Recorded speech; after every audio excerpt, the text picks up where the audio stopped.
मैले यस्ता फड्किलाहरूलाई के भन्ने गर्छु भने एउटा नयाँ युगको सुरुवात। हामी ल्यान्ड म्यापिङको सन्दर्भ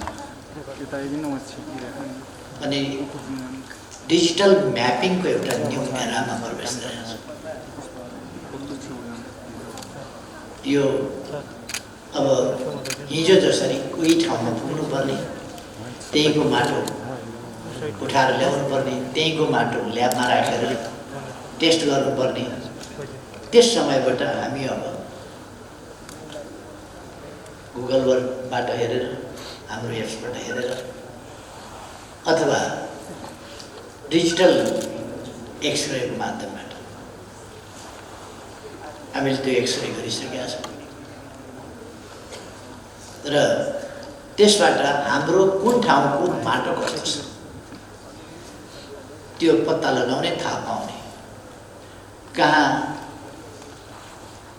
नाइट्रोजनको कमी छ कि, फस्फरसको कमी छ कि, जिङ्कको कमी छ कि, अथवा के को कमी छ, प्राङ्गारिक तत्त्व कति छ आदि कुराहरू डिजिटल म्यापिङबाट पत्ता लगाउने, एप्सबाट हेर्न सक्ने। यदि एप्सबाट हेर्न सुरुमा अलिकति गाह्रो हुनसक्छ, अप्ठ्यारो हुनसक्छ, त्यस्तो भयो भने सम्बन्धित कार्यालय, सम्बन्धित निकायलाई टेलिफोन गरेर सोध्यो भने पनि हुन्छ।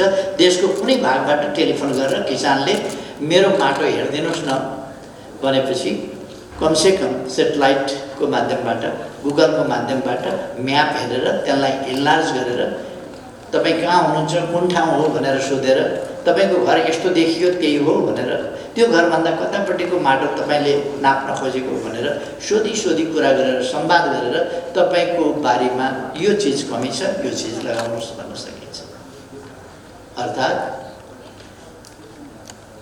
हाम्रो डिजिटल नेपाल तर्फको यात्रा,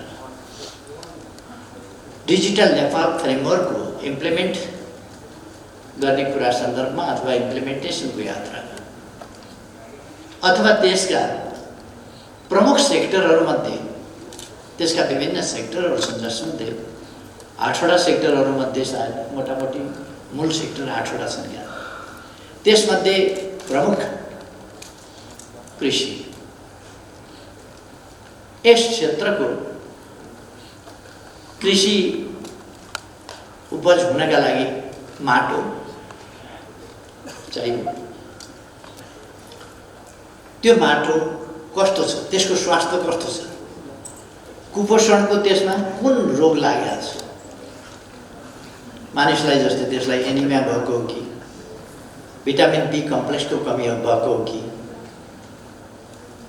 अथवा भिटामिन सी को कमी भएको हो कि भने जस्तै माटोमा के रोग लागेको छ, के को कमी छ, त्यो हामी सजिलोसँग हेर्न, बुझ्न सक्छौँ, पत्ता लगाउन सक्छौँ र त्यो कुरा हाम्रा खोज अध्ययन अनुसन्धानमा, हाम्रा उत्पादनहरूमा र किसानहरूले गर्ने साधारण उपजमा पनि यसको वैज्ञानिक प्रयोग, स्तरीयता र एक्युरेसीका साथ हामी यो चिज गर्न सक्ने ठाउँमा पुगेका छौँ।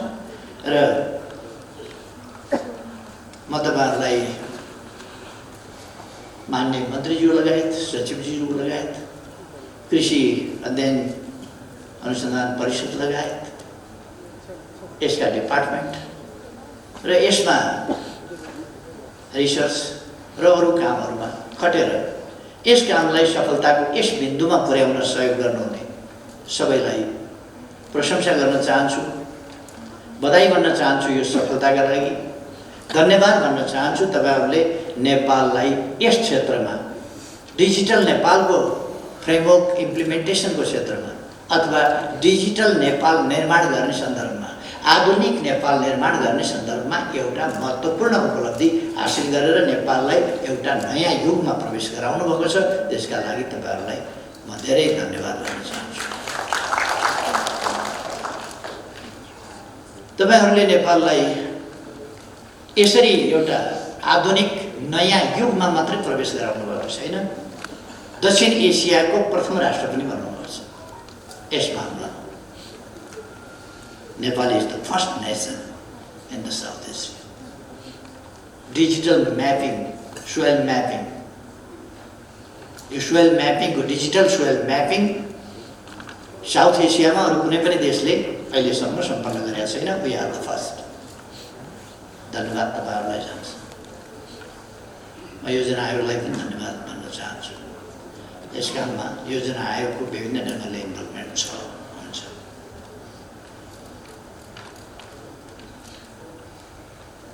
यसमा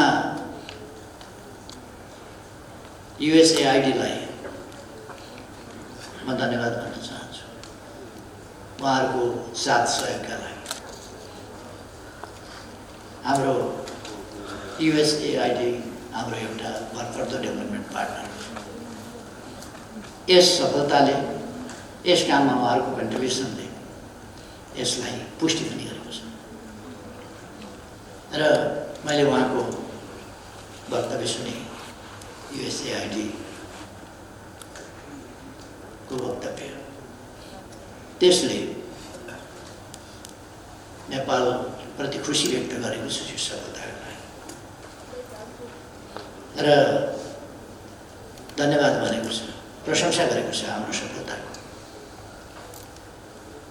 अर्थात् हामी लगातार अगाडि बढिरहेका छौँ। कृषि सम्बन्धी कार्यक्रम भएको हुनाले कृषिको सम्बन्धमा म 2-4वटा मात्रै शब्द राख्न चाहन्छु। कृषिमा हाम्रो झन्डै 2/3 जनसङ्ख्या यसमा निर्भर छ। तर राष्ट्रिय आयमा यसको योगदानको प्रतिशत कति छ भन्दा 65% जनसङ्ख्या इन्भल्भ हुने, कन्ट्रिब्युसनको पक्ष कति हेऱ्यो भने 27, कति प्रतिशत छ? 27, अब 27%, अथवा यो प्रतिशतको तुलना मिलेन। हाम्रो पोलिसी के हो भने कृषिमा निर्भर जनसङ्ख्याको प्रतिशत घटाउने, कृषि क्षेत्रबाट मानिस पलायन भयो भनेर चिन्ता नगर्नुहोस्। हाललाई पलायन भयो भनेर चिन्ता गर्नु परेको छ, किनभने कृषि मोडर्नाइज छैन, मेसिनीकरण छैन, व्यावसायिकीकरण छैन। त्यसकारण पलायन हुँदाखेरि खेत बाजा रहेका छन्, बारी माझा रहेका छन्, त्यो चिन्ताको विषय हो। तर अहिले जति प्रतिशत, वस्तुतः जति प्रतिशत कृषिमा इन्भल्भ छ पपुलेसन, त्यो पपुलेसन यदि यसलाई मोडर्नाइज गर्ने हो भने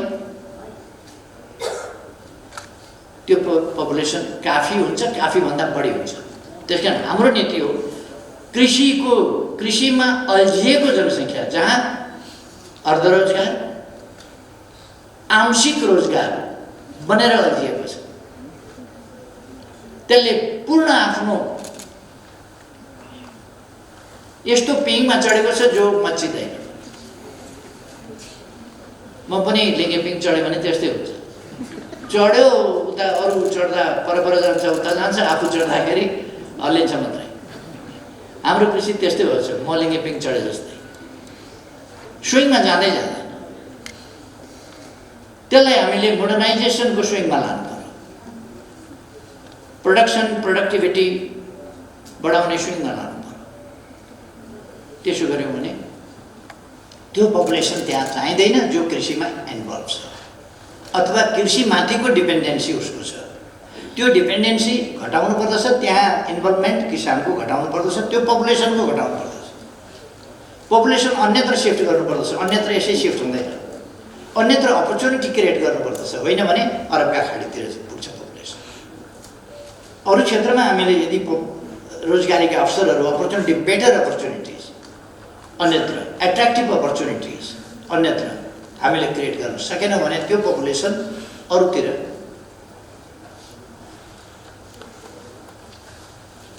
ड्रेनिङ हुन्छ, त्यो अन्ततिर बगेर जान्छ।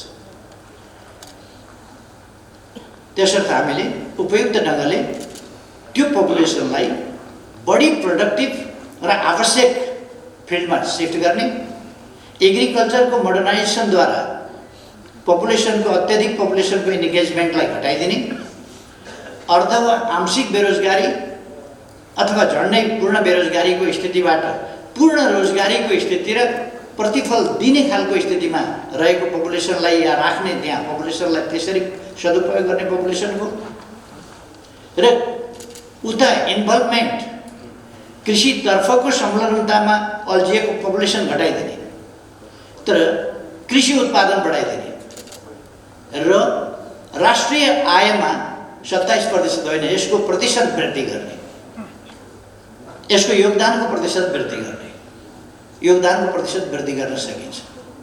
योगदानको प्रतिशत वृद्धि नहुन पनि सक्छ। कहिले कहिले टुरिज्मको सेक्टर स्वाट बढ्यो भने, सर्भिस सेक्टर स्वाट बढ्यो भने, कमर्सियल वा इन्डस्ट्रियल सेक्टर वाट बढ्यो भने त्यसको कन्ट्रिब्युसन हाई हुन सक्छ।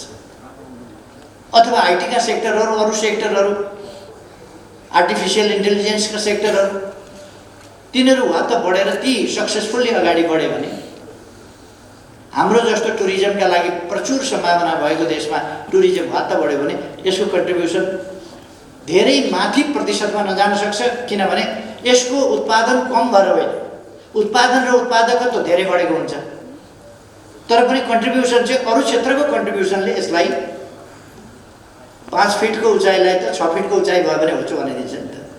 त्यस्तै कृषि क्षेत्रको कन्ट्रिब्युसन अरू क्षेत्रले होचो बनाएर केही छैन, तर प्रोडक्सन चाहिँ प्रोडक्टिभिटी चाहिँ यसको बढ्न पर्यो। हाम्रो ध्यान प्रोडक्सन र प्रोडक्टिभिटी बढाउने। जहाँसम्म मार्केटको कुरा छ, एक डोको टमाटर, एक डोको भन्टा, एक डोको चिप्ले भिन्डी फलाएर, एक डोको घिरौँला फलाएर मार्केट पाइन भन्नु बेकार छ। पर्खिराखेका छ नि, यत्रो अरब कन्ट्रिजले त पर्खिराखेका छन् नि, सब्जी चाहियो, ताजा सब्जी चाहियो, अर्ग्यानिक सब्जी चाहियो, पर्खिराखेका छन्। तर तपाईँ एक डोको के बोकेर पुर्याउनुहुन्छ त? त्यो त पुर्याउनै सक्नुहुन्न तपाईँ। त्यसकारण यदि तपाईँले ठुलो मात्राको प्रोडक्सन गर्नुभयो त सरकारले त्यहाँ बाटो पनि पुर्याउनु पर्छ नि। अब ट्रान्सपोर्टेसनको ठुलो समस्या छैन नेपालमा। एउटा मात्रै सदरमुकाम, हुम्लाको सदरमुकाम सिमीकोट एउटा जोड्न बाँकी छ, त्यो पनि 2 किलोमिटर जति चट्टानको कुरा हो। कमिङ फिस्कल इयरसम्ममा हामी त्यसलाई जोडिसक्छौँ र सबै जिल्लाहरू पिच बाटोले जोडिने स्थिति बन्छ अथवा सडक सञ्जालसँग जोडिन्छ। हवाई सञ्जाल र सडक सञ्जाल गर्ने हो भने सबै ठाउँ जोडिएको छ, तर हवाई सञ्जालले मार्केट प्राप्त गर्न गाह्रो हुन्छ, त्यो पर्याप्त हुँदैन। त्यसकारण सडक सञ्जालले हामीले जोड्नुपर्छ जिल्लाहरूलाई, गाउँपालिकाहरूलाई। पालिकाका सदरमुकामहरू जोड्ने हामीले अभियानै चलाएका छौँ।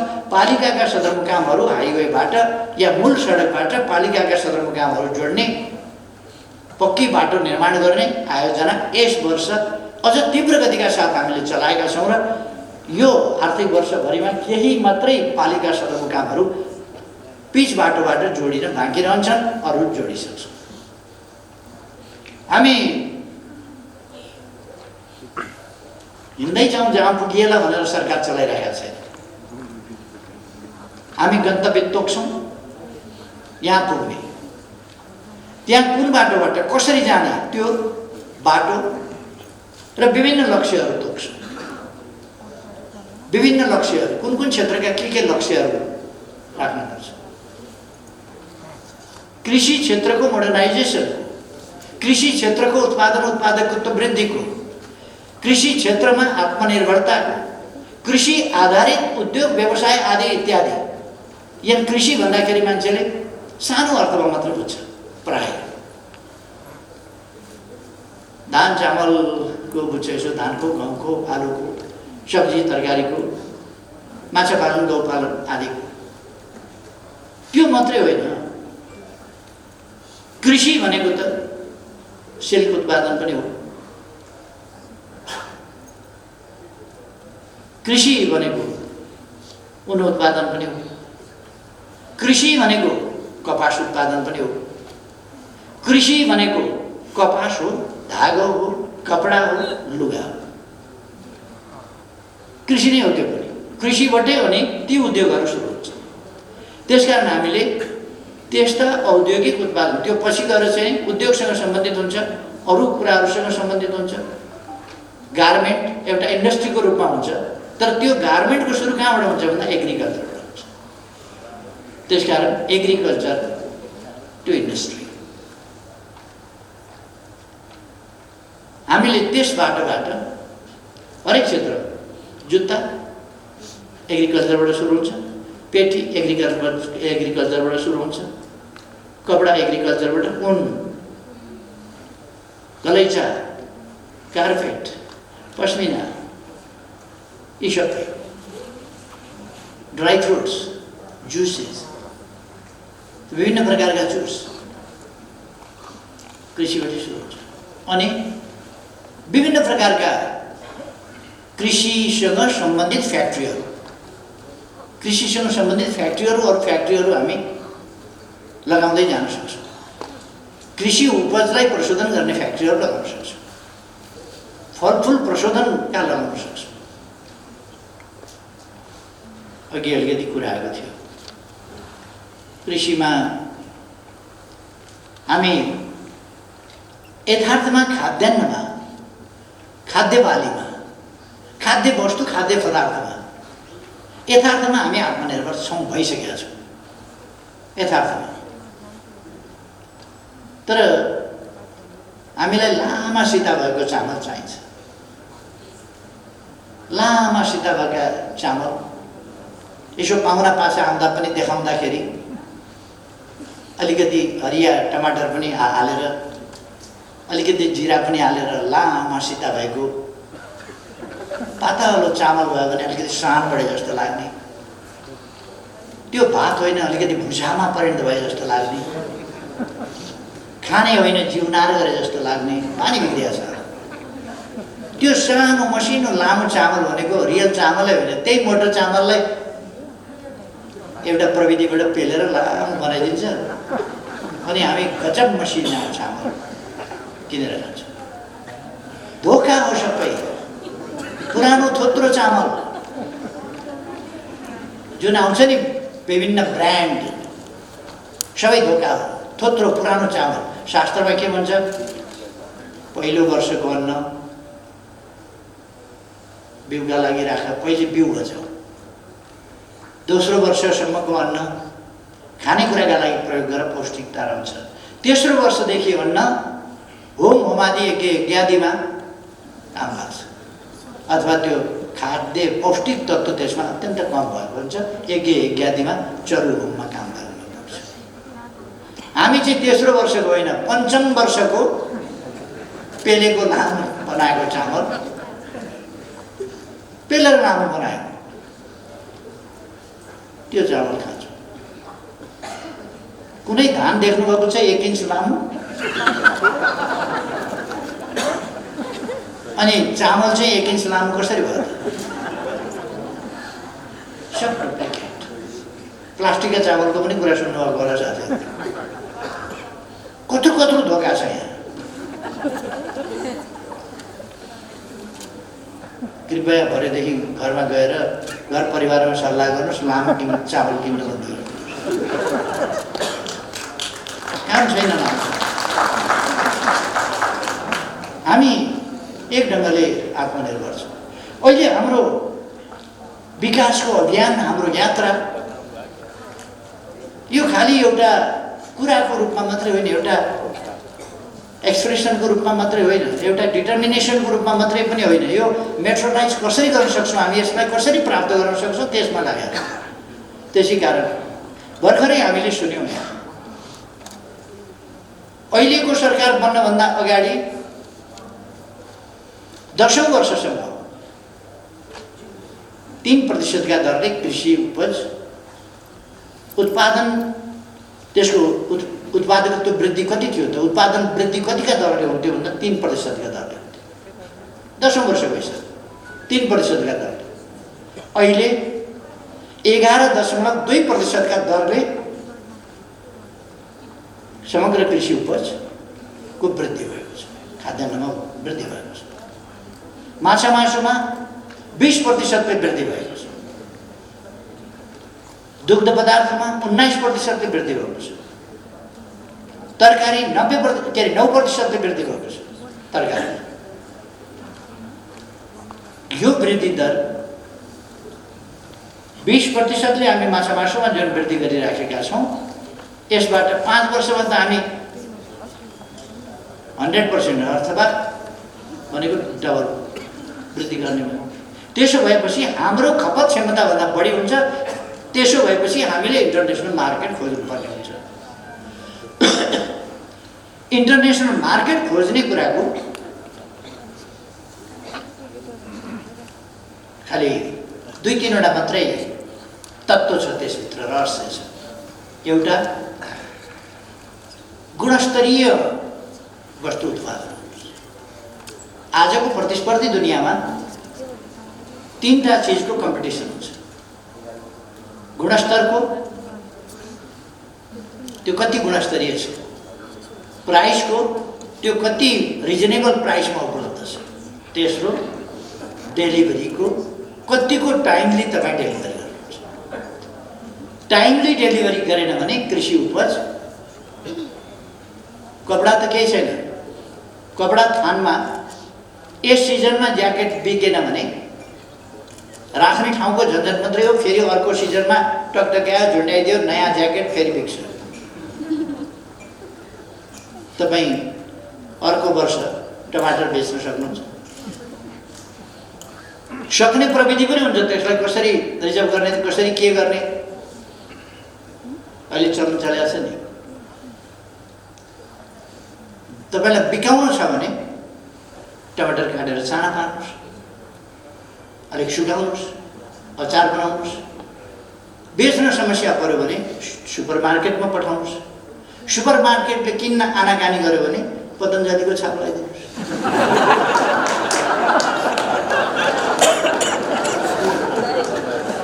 सजिलो छ। मान्छे रियालिटी भन्दा फेसनमा जानु खोज्छ। यो कुरा हामीले रोक्नुपर्छ। हामी फेसनका पछि होइन, हामी हल्लाका पछि होइन, हामी रियालिटी, त्यो रियालिटीमा जानुपर्छ। अहिले ड्रिङ्क्स, इनर्जी ड्रिङ्क्स, अरू ड्रिङ्क्स, विभिन्न ड्रिङ्क्सहरू सजिलो हुँदो। अरू देशमा बेच्यो, डेट एक्सपायर भएपछि लेबल उकाइदियो र अर्को डेट टाँसियो, नेपाल पठाइदियो। यसो टाइप गर्ने न, डेट एक्सपायर भयो, त्यो लेबल हटाइदिनुहोस्, अर्को ट्याक्क टाँसिदिनुहोस्, नेपाल पठाइदिनुहोस्। अनि हामी चाहिँ ठाडो गाँडी लाएर पानी खान छोडेर स्वास्थ्य नाश गर्ने त्यस्ता चिजहरू खान्छौँ।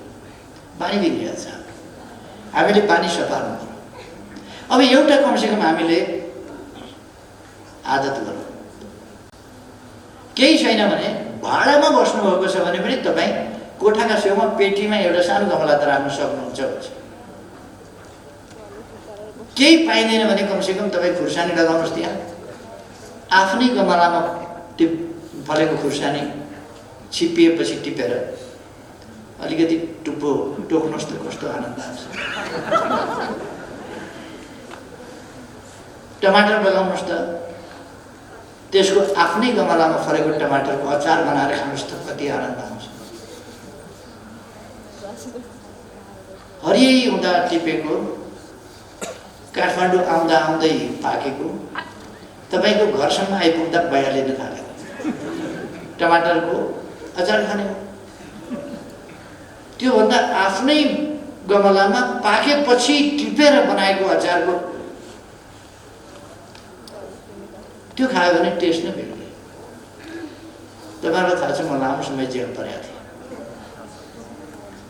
एकपल्ट जेलमा तेलमा बनाएको खानेकुराहरू लिएर आए। एकजना साथीलाई परिवारका सदस्यहरूले उसलाई खानेकुरा ल्याउँदाखेरि तेलमा बनाएको खानेकुरा लिएर आए। अनि मलाई पनि खानेकुरा दिए, खाएँ मैले। किन तेल अलिक गनायो नि भने मैले। अनि पेट बेची हाँस्यो खुबसँगले त्यो साथी। कति वर्ष भयो अरे सर जेल बस्नुभएको? यति वर्ष। शुद्ध तेल नखाएको त्यति वर्ष भएछ, शुद्ध तेलको भन्न हाल्दाखेरि अरू त तपाईँले शुद्ध तेलको बास्ना तपाईँले बिर्सिसक्नु भएको छ। मैले यसो सम्झेँ, हो म सानो छँदाखेरि खाएकै तेलको बास्ना आउँथ्यो, अर्थात् ओरिजिनल तेल। हामी त्यस्तै भएका छौँ, ओरिजिनल तेल चाहिँ गनाउँछ। साँच्चैको गाई भैँसीको दुध खायो भने पनि हामीलाई गनाउन सक्छ, किन डेरीको खाने बानी परेको छ नि त। डेरीको दुध आजै दुहेको हुन्छ र, तर हामीलाई चाहिँ अलिकति अब त्यतैपट्टि बानी परेको छ खै। तर दुध बिग्रिहाल्दैन, त्यस कारण डेरीको दुध खायो हुन्छ फेरि त्यसको आफ्नो त्यसलाई पास्चराइज गरे हुन्छ, त्यसको आफ्नो विधि छ, प्रक्रिया छ, त्यसलाई सुरक्षित ढङ्गले राखेको हुन्छ, त्यसकारण त्यो खाए हुन्छ। खैर, मैले भन्न खोजेको के हो भने हामी एउटा ठुलो अभियानमा छौँ, ठुलो स्केलमा उत्पादन गरौँ। अब हाम्रो कृषिको ट्रेन्ड ठुलो स्केलमा गाउँका मान्छेहरूलाई सङ्गठित गरेर सहकारी मार्फत हुन सक्छ, अथवा यसै किसानहरूको अलुम्नी त विभिन्न प्रकारका अलुम्नी बनेका छन् नि, अलुम्नी जस्तै बनाइने भने एउटा कुनै सङ्गठन होइन, तर एकै प्रकारको बाली लगाउने एउटा समझदारी। एकै प्रकारको एक ठाउँमा बाली लगायो भने 1 बोट सुन्तला तपाईँले बेच्ने ठाउँ पाउनुहुन्न। 10,000 बोट सुन्तला लगाउनु भयो भने तपाईँले विश्वभरि बजार पाउनुहुन्छ, लाखौँ बोट लगाउनु भयो भने विश्वभरि पाउनुहुन्छ, तपाईँले करोडौँ बोट सुन्तला लगाउनुपर्छ, विश्वभरि पाउनुहुन्छ। आँपका लिचीका मार्केट क्यानाडा छ, रसिया छ, अफ्रिका छ, अस्ट्रेलिया छ, थुप्रो छन्, युरोपभरिका देश छ। आँपको टेस्ट मालदा, अरू मालदादेखि अरू विभिन्न प्रकारका आँप, ताजा ताजा टेस्टका पाकेका आँपहरू पुर्याइदियो भने तिनीहरू खुसी हुँदैन। त्यो हामीले पुर्याउन सक्नुपर्छ, तर त्यो सानो स्केलमा पैदा गरेर हामीसँग उत्पादन गर्न सक्छ।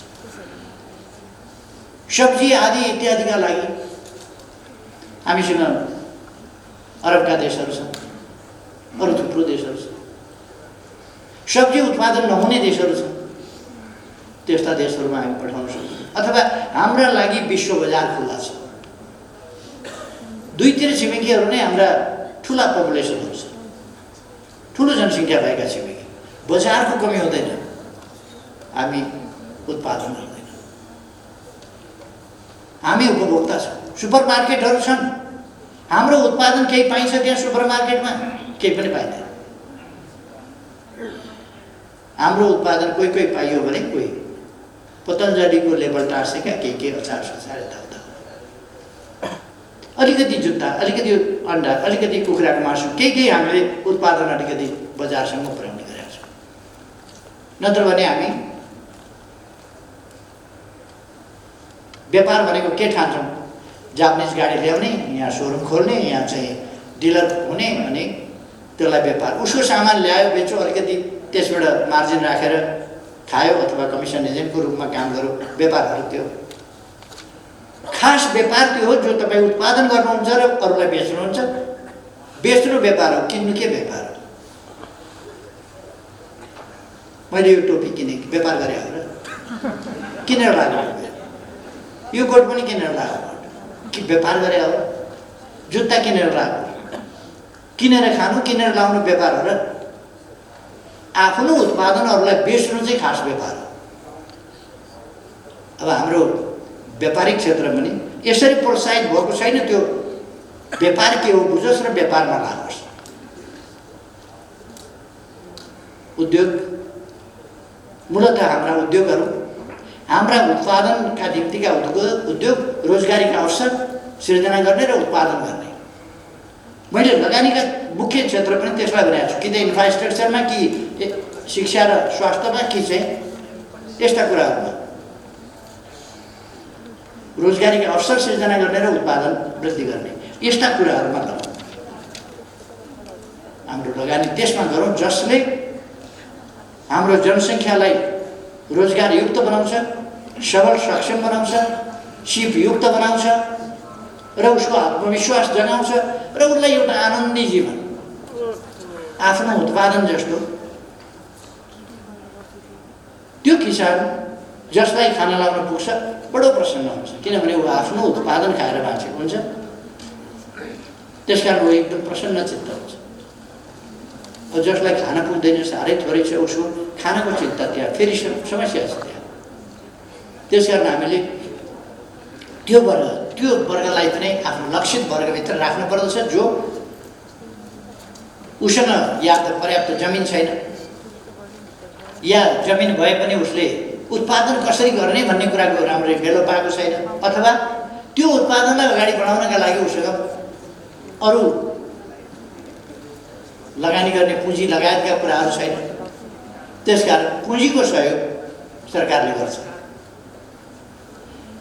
अनुदान हामी दिन्छौँ, तर अब अनुदानको प्याटर्न हाम्रो के हुनुपर्दछ भनेदेखि सामूहिक रूपमा दिइने अनुदान। अनुदानमा एउटा व्यक्तिलाई यस्तो दिने जो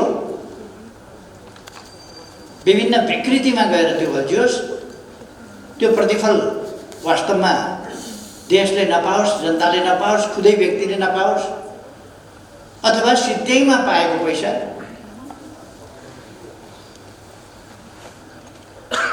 त्यस्तो नहोस्। त्यसका लागि हामी अनुदान दिन पर्यो भने अनुदान दिन पर्दा बिउ बिजन राम्रो खालको बिउ बिजनमा लगानी गर्छौँ, त्यो हाम्रो अनुदान। राम्रो बिउ बिजन उत्पादनमा हामी लगानी गर्छौँ, त्यो राम्रो उत्पादन हो।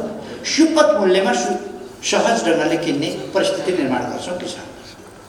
सिधै दियो भने त्यो सदुपयोग हुन्छ कि हुँदैन? तपाईँले धानको बिउ सिधै दिनुहोस्, त्यो 4 पाती बिउ चाहिन्छ भने उसले 1 बोरी लान्छ। सुँगुरको चारा बनाउँछ, सुँगुरको चारा अथवा जाँड बनाउँछ अथवा केही गर्छ। सिधै पाएको हुनाले त्यसको सदुपयोग हुने कुरा किनेको छ भनेपछि सदुपयोग हुन्छ। त्यसकारण हामीले त्यो त रिटर्न दिने ठाउँ हो नि। त्यसकारण किन्न लगाउनु नराम्रो कुरा होइन। खोज अध्ययन अनुसन्धान लगायत राम्रो बिउ बिजन उत्पादन र उपलब्ध गराउने काम हामीले स्याप्लिङ बिरुवा नर्सरी लगाउने, राम्रा जातका बिरुवा लगाउने र त्यसलाई बढाउने काम त्यो उपलब्ध गराउने काम हामी गर्छौँ। तर किनेर लगेन बिरुवा भने हिफाजत गर्दैन। त्यसकारण मूल्य ठिकै सस्तो हो। अनुदान दिन छ भने मूल्य घटाउने कुरामा अनुदान भनेको मूल्य घटाउने, घटोत्तरी। तपाईँले फ्रीमा दिनुभयो भने त्यो बाख्राले खान्छ, त्यो तपाईँले दिएको भोट फरकै पर्दैन, किन त्यसको हिफाजतै हुँदैन, त्यसमा बारबेरै हुँदैन। बाख्रा त्यति विद्वान हुँदैन, कुन चाहिँ खाइदिनु हुन्छ कुन चाहिँ खाइदिनु हुँदैन त्यो थाहा पाउँदैन। फेरि टिप्पणी गरिदिन्छ। त्यसकारण हामीले अनुदान सही ठाउँमा अनुदानको प्रयोग गर्नुपर्छ। सरकारले लगानी गर्नुपर्छ, तर सही ठाउँमा लगानी गर्नुपर्छ र प्रतिफल प्राप्त हुने गरी त्यसको सदुपयोग हुने गरी लगानी गर्नुपर्छ। हामीले सदुपयोगको सिद्धान्त भनेका छौँ। जमिनको सदुपयोग, हाम्रो जमिन थुप्रो खेर गएको छ, बाँझै बसेको छ, खाली भएको छ, दुरुपयोग भएको छ, अथवा यत्तिकै बसेको छ। अरू देशमा बाटाका छेउ हुने बित्तिकै व्यवस्थित ढङ्गले फुल बगैँचा लगाउँछ। कमसेकम हाम्रो किसानले व्यवस्थित फुल बगैँचा नहोस्, त्यसमा माली हामी नराख्नु। सयपत्रीका बिरुवा रोपिदिए हुन्छ, बिउ छरिदिए हुन्छ, त्यहाँ ढकमटक्क फल्छ। दसैँ तिहारमा बेचिदियो भने हुन्छ नि बजार लगेर। सबैले लगाएको हुँदैन, फुल त चाहिन्छ मान्छेलाई, त्यो बिक्री हुन्छ। बाटाको छेउ कसरी दाबी पनि गर्दैन। बाटाका छेउहरूमा मेवाहरू, केराहरू आदि लगाउन सकिन्छ। त्यस्ता अनेक कुराहरू, खुर्सानी लगाउन सकिन्छ। बाटाका छेउका खाली जमिनमा खुर्सानी लगाइदियो भने तपाईँको जमिन पनि बिग्रिँदैन, केही पनि बिग्रिँदैन, केही नोक्सान गर्दैन, त्यसले त्यो खुर्सानी फल्छ। त्यहाँ नजिक बस्ने किसानले त्यसलाई कारोबार गरोस्, बेचोस्, आम्दानी त हो उसको। उसले छोराछोरीलाई केही राम्रै गरिदिन सक्छ, केही झुक्का किनिदिन सक्छ, केही गर्न सक्छ, अथवा सानोतिनो काम गर्न सक्छ, केही त गर्न सक्छ। त्यसर्थ हामीले उत्पादनमुखी प्रवृत्ति, त्यो प्रवृत्ति विकास गर्नु जरुरी छ। पोलिटिकल पार्टीहरूलाई म आग्रह गर्न चाहन्छु, यो सरकारी कर्मचारीहरूको मात्रै काम होइन। पोलिटिकल पार्टीहरू, किसान सङ्गठनहरू छन्, खाद्य सम्प्रभुताको कुरा हामी गरिरहेका छौँ, इन्टरनेसनल गोष्ठी सेमिनार्स अनेकमा भाग लिइरहेका छौँ, खाद्य सम्प्रभुताका कुरा गर्छौँ। तर खाद्य सम्प्रभुताको बृहत्तर र वास्तविक अर्थ खालि खाना पाउनुपर्छ भन्ने मात्रै होइन, त्यो एउटा बेसिक कुरा त छँदैछ। त्यसबाहेक वैयक्तिकदेखि लिएर राष्ट्रको आफ्नो रोयल्टीदेखि लिएर आफ्नो त्यो स्वामित्व स्थापित गर्ने कुरा, हाम्रा ट्रेडिसनल उत्पादनहरूको, ट्रेडिसनल चिजहरूको त्यसको स्वामित्व दाबी गर्ने कुरादेखि लिएर थुप्रो क्षेत्रहरू छन् जहाँ हामीले काम गर्नु छ। हाम्रो युवा जगतको मनोविज्ञान, श्रमलाई माया गरौँ भनेर मात्रै हुँदैन। एकपल्ट उसलाई हामीले एक बाली बिरुवा लगाउनेसम्म पुर्यायौँ भने, एउटा कुनै युवालाई आधुनिक ढङ्गले खेती गर्ने, बिरुवा लगाउने, बिउ माटो पनि रोप्ने ठाउँमा पुर्यायौँ भने र त्यो रोपेर उसले रोपेको बिरुवा उम्रिएको त्यो युवाले देख्यो भने, त्यो किसानले देख्यो भने, त्यसपछि त्यो छोड्न सक्दैन। त्यसपछि त्यसप्रति त्यो दिनै पछि उसले हेर्छ, दिनै पछि बढ्दै जान्छ, दिनै पछि एउटा पातका ठाउँमा, सुइरोका ठाउँमा दुईटा पात भएर निस्किन्छ, दुईटा पातका ठाउँमा तीनटा चारवटा गर्दै हेर्दा हेर्दै हाँगा यसो हाल्छ। त्यसले गर्दा गर्दै त्यो फुल्न थाल्छ, गर्दा गर्दै त्यो फल्न थाल्छ, अनि त्योसँग उसको चाहिँ सम्बन्ध बढ्छ। र त्यो मास स्केलमा जब जान्छ, त्यो उसको आनन्दको मात्रै होइन, आम्दानीको पनि विषय हुन्छ।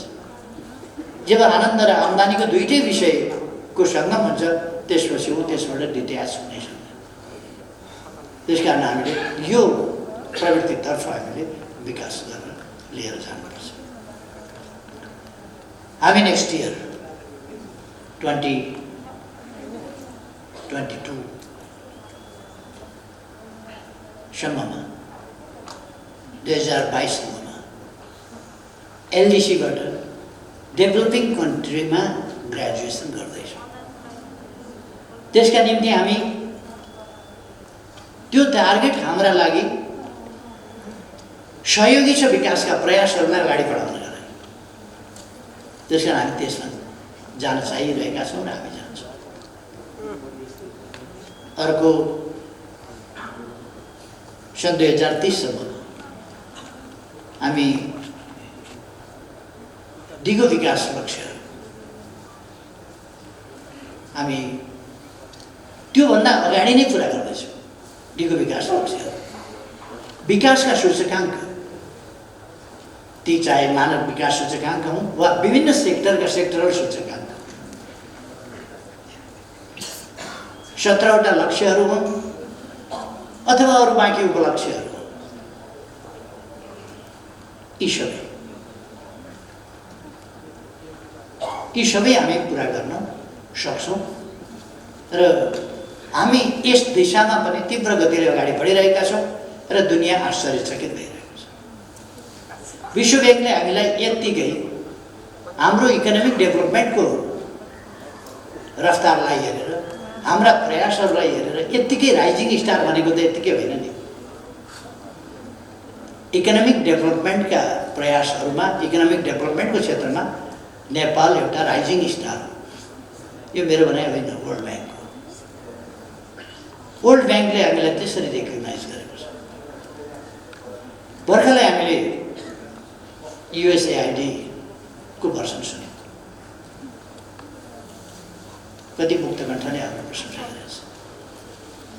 साउथ एसियामा प्रथम देश बनेको छ नेपाल। खुसी व्यक्त गरेको छ, हाम्रो सफलतालाई एप्रिसिएट गरेको छ। यी कामहरू हामीले गर्नु छ।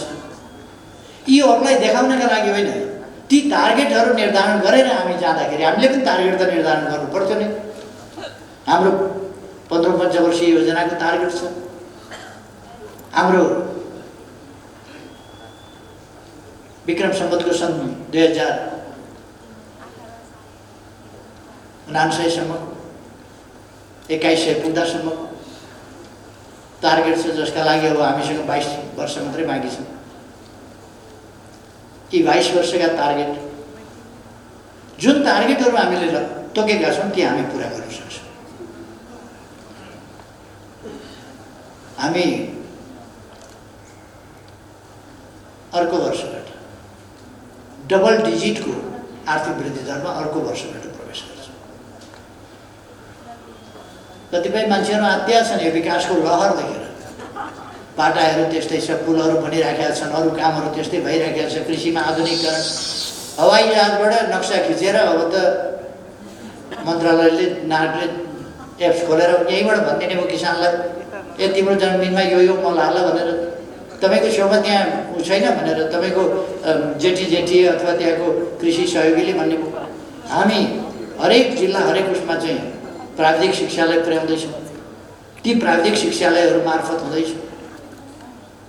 त्यहाँका जान्ने सुन्नेहरूलाई लगाएर हामी त्यहाँ यो मल यसरी हाल भनेर यहीँबाट भनिदिन सक्छौँ। यो कुराको कमी छ यस माटोमा। के बाली लगाउन खोजेको त्यो संसार हामी भनिदिन सक्छौँ। तिम्रो यो बाली लगाउनका लागि यस प्रकारको मल आवश्यक छ, त्यो यहीँबाट भन्न सक्छौँ। यी सबै कुराहरू हामी हरेक स्टेपमा एउटा नयाँ युगमा, हरेक क्षेत्रमा नयाँ युगमा प्रवेश गर्दैछ। अस्ति 9 गते मात्रै मैले ठानकोट 9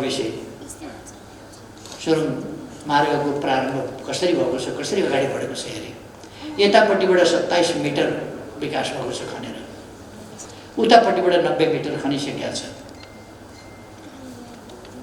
अहिले दिनको 1 मिटर जस्तो मात्रै अगाडि बढिरहेको छ। अलिकति समय लाग्छ त्यसका लागि। जब यो माटोको भाग सकिएर चट्टानको भागमा पुग्छौँ हामी 100 मिटर पछि, अब लगभग 70-72 मिटर, 70-68 मिटर यति पछि हामी चट्टानी भागमा प्रवेश गर्छौँ। त्यसपछि हामी दिनको 3 मिटरका दरले अगाडि बढ्छौँ दुवै साइडबाट, अर्थात् दिनको 6 मिटरका दरले हामी खन्छौँ। 200 केही चाहन्छन् मिटर होला, अलि बढी होला, त्यति दिन 6 मिटरका हिसाबले, अथवा 1.5-2 वर्षभित्र हाम्रो टनेल यहीँबाट तयार हुन्छ। मैले टनेल एरामा हामी प्रवेश गऱ्यौँ भने गर्छौँ भन्दाखेरि केही मान्छेहरू हाँसे, टनेल एरामा प्रवेश गर्ने। अब नेपालका बाटा डाँडा डाँडा घुमेर, खोलाका तिर कुदेर घुमेर, अहिले पहिरो गएको छ भत्किया छ, भरे पहिरो गएको छ भत्किया छ, मान्छे बिमारी छ भेट्न कुदेको छ, बिचमा पहिरो आएर छेक्यो, बिमारी लिएर जाँदैछ एम्बुलेन्स, बिचमा पहिरोले आएर छेक्यो। अब त्यस्ता पहिरो जाने पहाडका भित्रभित्रबाट टनेल लिएर हामी बाटा सिधा बनाउँछौँ। मान्छेहरू हाँसे, गर्ने बानी हिम्मत भए पो हाँस्दैन, गर्ने बानी नै छैन, यहाँ देखेकै छैन त किन हाँस्ने। अब हामीले सुरु गरेका छौँ। टोका छ अरे सुरु, बेत्रावती स्यापुरबेसी सुरु, यस्ता थुप्रै सुरु बाटाहरू चौडा गर्दैछौँ। हामी नयाँ बाटाहरू बनाउँदैछौँ। अब सिंगल लेनको बाटो हुँदैन नेपालमा, डबल लेनको बाटो बनाउँछ।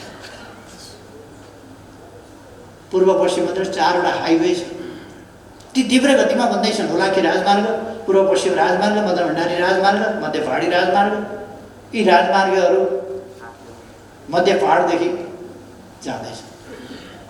पूर्व पश्चिम रेल हामी अगाडि बढाउँदैछौँ।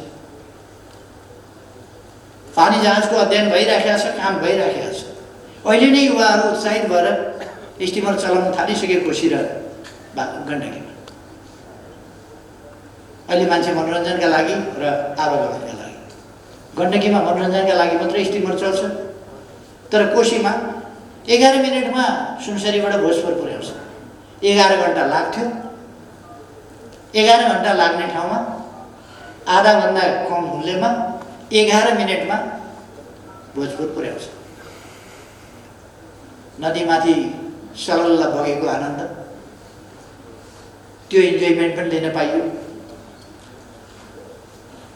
वीरबाट खस्ला मान्छे हो ड्राइभर, कहिले यसो उतातिर आँखा गयो भने पुग्नु भयो। त्यो खतरा पनि भएन। यी त युवाहरूले गर्दैछन् त आफ्नै लगानीमा आफ्नै खर्चमा। पानी जहाजको कुरा चल्यो, कतिलाई बाल्टीमा पानी हालेर कागजका डुङ्गा बनाएर तैराएर पनि मजाक उडायो।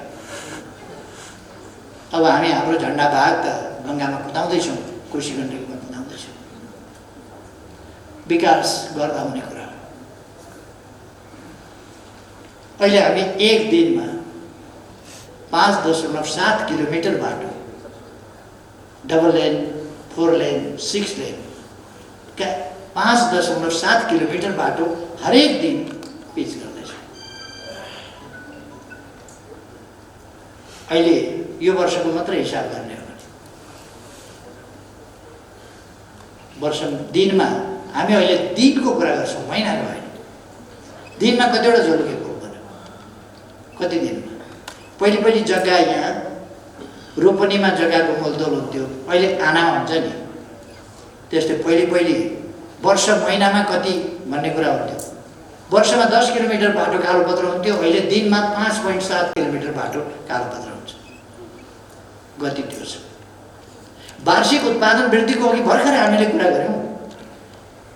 माछा मासुमा 20% वृद्धि, दुग्ध उत्पादनमा 19% वृद्धि, सब्जी उत्पादनमा 9% वृद्धि। It's not a joke. केही भएन एक थरी कराउनेहरू कराएका छन्, भोपु बजाएका छन्। मान्छेहरूको मनोवृत्ति अचम्म लाग्छ कहिले। अघि पद्माजीले कसो कुरा गर्नुभयो। हुन त ठिकै हो, सधैँ मान्छे कोही पनि मन्त्री पदमा रहँदैन। रहिन्जेल बाँचिन्जेल राम्रो काम गर्ने हो, पदमा रहिन्जेल राम्रो काम गर्ने हो। तपाईँहरूले पनि भन्ने उपाध्यक्षमा रहिन्जेल राम्रो काम गर्छु, सचिवमा रहिन्जेल राम्रो काम गर्छु, डाइरेक्टर रहिन्जेल राम्रो काम गर्छु, मैले पनि प्रधानमन्त्रीमा रहिन्जेल राम्रो काम गर्छु। तर हिजोको अदालतको फैसलाले प्रभाव त पार्यो होइन। यो सामान्य कुरा हो। त्यसमा केही मेरा केही भाइहरूले लड्डु फाइ गरे अरे, लड्डु खाएछ खुसी भएर। जित्यौँ हामीले भने के जित्ने मलाई थाहा छैन। के पाउँछन् अब हेर्नुहोस्, त्यो लड्डु खाएर मुहा मिठा गर्ने हुन्छ नि, के पाउँछन् त्यो चाहिँ मैले हेर्नु छ, के पाउँछ। मेरो विचारमा भोलि पर्सिदेखि फेरि राजीनामा माग्नुहुन्छ कि जस्तो लाग्छ। राजीनामा देऊ। खै यतापट्टि चिन्ता गर्नु पर्दैन। को मान्छे कति बेर हार्ट एट्याक भएर मर्न सक्छ, ब्रेन हेमरेज भएर मर्न सक्छ, गाडी ठोकिएर मर्न सक्छ, प्लेन झरेर मर्न सक्छ। जिन्दगीको कुनै ठेगान छैन। जबसम्म बाँचिन्छ तबसम्म राम्रो काम गर्ने हो। मरेपछि न मान्छे बेइमान हुन सक्छ न इमानदार हुन सक्छ। सिद्धि मरेपछि केही अर्थ छैन। बाँचिन्जेल इमानदार हुने, गतिशील हुने, राम्रो काम गर्ने, त्यही हो। जबसम्म जुन जिम्मेवारी लिएको छ तबसम्म। अहिलेसम्मको मेरो कुराबाट तपाईँहरूले केही फरक पाउनुभयो र मेरो देश विकासको आकाङ्क्षामा, देश विकासको सङ्कल्पमा केही फरक पाउनुभयो र? फरक हुनुपर्ने आवश्यकता छ। यो स्वार्थबाट लपेटिएका मान्छेहरूमा यस्ता कुराहरूले धेरै असर गर्छ। मैले भन्ने गर्छु। मैले भन्ने गरे मेरो आफ्नो होइन, शास्त्र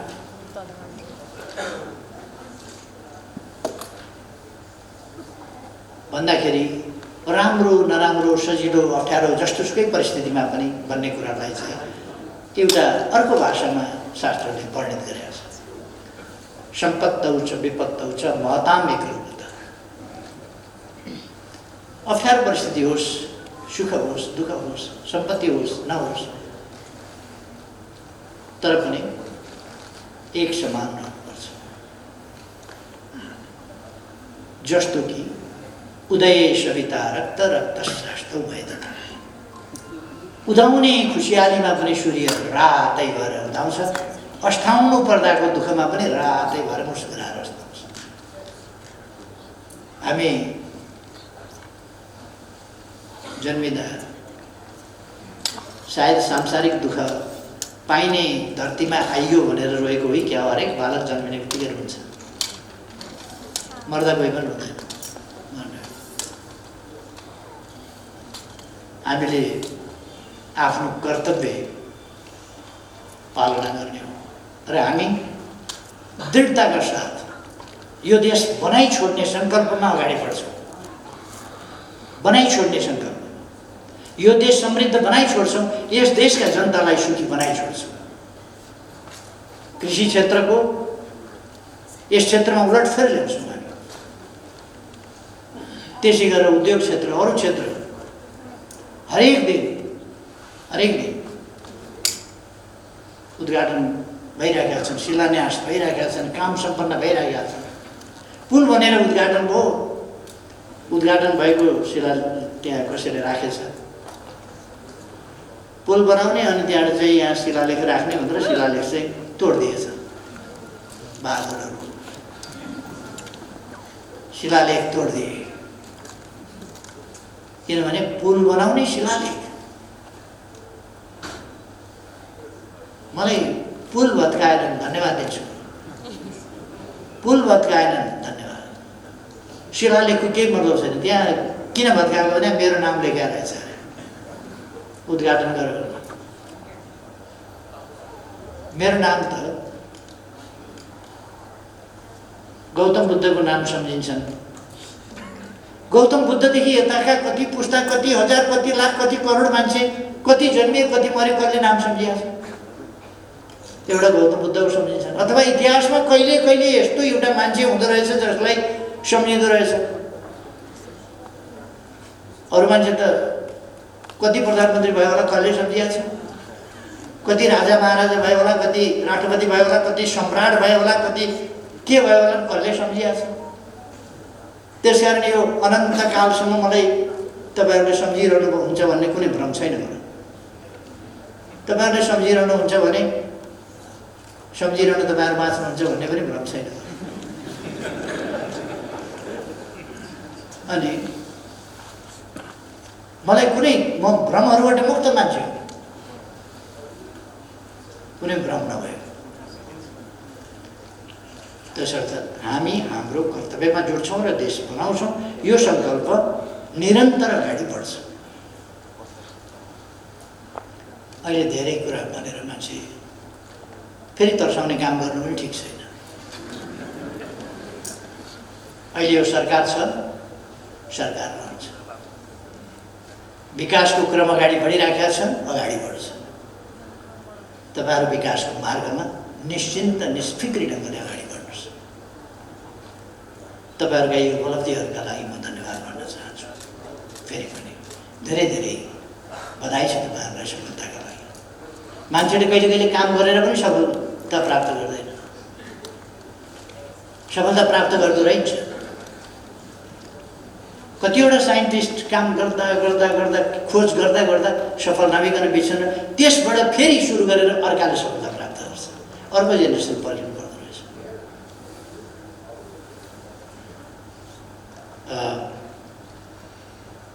कहिले कहिले एउटा एसिडको टेस्ट कस्तो छ भनेर एउटाले यसो चाखी हेरेर एस लेख्यो, अर्काले फेरि कन्फ्युजन भयो स्विट कि छ, यस त लेख्यो त्योभन्दा बढी देख्न पाएन। त्यसो भएपछि फेरि उनको श्रीमानले फेरि चाख्नु पर्यो र दुईजनाले जीवन दिएर एउटा केमिकलको टेस्ट थाहा पाउनु। सामान्य कुराले एकको होइन धेरैको जीवनसम्म लिँदो रहेछ। त्यो नजानेर होइन, त्यसैले मार्छ भन्ने कुरा थाहा छ। जानिकन त्यो टेस्ट त पत्ता लगाउनै पर्यो। त्यति बेला त्यो टेस्ट पत्ता लगाउने त्यस प्रकारका याद रहेनछ, जसले गर्दा टेस्ट पत्ता लगाउने सबभन्दा माध्यम के हो? जिब्रो। त्यस कारण जिब्राको प्रयोग गरेको त्यसै बेला यति बेला भएदेखि त्यो सावरकी सुई। त्यसका लागि त्यो साइन्टिस्ट जोडी मर्नुपर्ने थिएन। आज हामी कमसेकम त्यस जमानामा छौँ जहाँ एस लेखेर फेरि अर्को शब्द WKO लेख्नका लागि फेरि अर्को जीवन दिनु पर्दैन थियो। आज हामी त्यस जमानामा पुगेका छौँ र त्यसभन्दा माथि उठेका छौँ। यस सफलताका लागि तपाईँहरूलाई फेरि धन्यवाद। मलाई यहाँ आमन्त्रण गर्नुभयो, धेरै धेरै धन्यवाद भन्न चाहन्छु। धन्यवाद।